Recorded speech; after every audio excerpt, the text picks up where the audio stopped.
തോമാ കത്തനാർക്ക് ഭാരതത്തിന്റെ വലിയ മൽപ്പാൻ പദവി.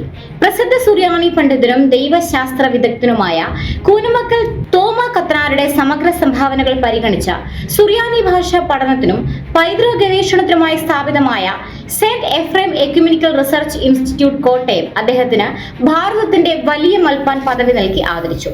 റൂബി ജൂബിലി ആഘോഷിക്കുന്ന സീരിയൽ അദ്ദേഹം ദീർഘകാലം അധ്യാപകനും ഡീൻ ഓഫ് സ്റ്റഡീസുമായി സേവനമനുഷ്ഠിച്ചിരുന്നു. 1985 നവംബർ 15 കോട്ടയം ജില്ലയിലെ രാമപുരത്തായിരുന്നു കൂനമക്കൽ തോമാ കത്തനാരുടെ ജനനം. പാലാ രൂപതയിൽ വൈദികനായ അദ്ദേഹം ഇംഗ്ലണ്ടിലെ പ്രശസ്തമായ ഓക്സ്ഫോർഡ് സർവകലാശാലയിൽ നിന്ന് സുറിയാനി ഭാഷയിൽ ഡോക്ടർ ബിരുദം നേടിയിട്ടുണ്ട്.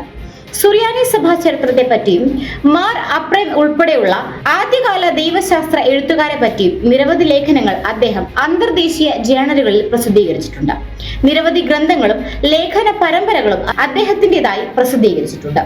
കേംബ്രിഡ്ജ്, ലണ്ടൻ, ഓക്സ്ഫോർഡ്, ഉപ്സല തുടങ്ങിയ സർവകലാശാലകളിലും ദമാസ്കസ്, ബാഗ്ദാദ്, ജർമ്മനി, എത്യോപ്യയിലെ ആസിഡ് അബാബ, ഉജ്ജയിൻ, വടവാതൂർ പൗരസ്ത്യ വിദ്യാപീഠം തുടങ്ങിയ സ്ഥലങ്ങളിലെല്ലാം തോമാ കത്തനാർ പ്രബന്ധങ്ങൾ അവതരിപ്പിക്കുകയും അധ്യാപനം നടത്തുകയും ചെയ്തിട്ടുണ്ട്.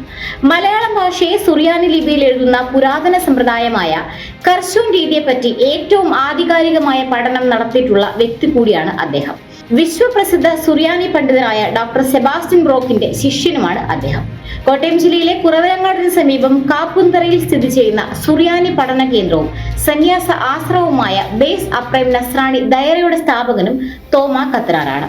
സിറിയക് കത്തോലിക്ക പാത്രിയാർക്കീസ് ഇഗ്നാത്യോസ് ജോസഫ് മൂന്നാമൻ യോനാൻ ബാവയാണ് പദവി പ്രഖ്യാപിച്ചത്. ഭാരതത്തിലെ എല്ലാ പൗരസ്ത്യ സഭകളിൽ നിന്നും മെത്രാന്മാരും വൈദികരും അൽമായരും ചടങ്ങിൽ സന്നിഹിതരായിരുന്നു.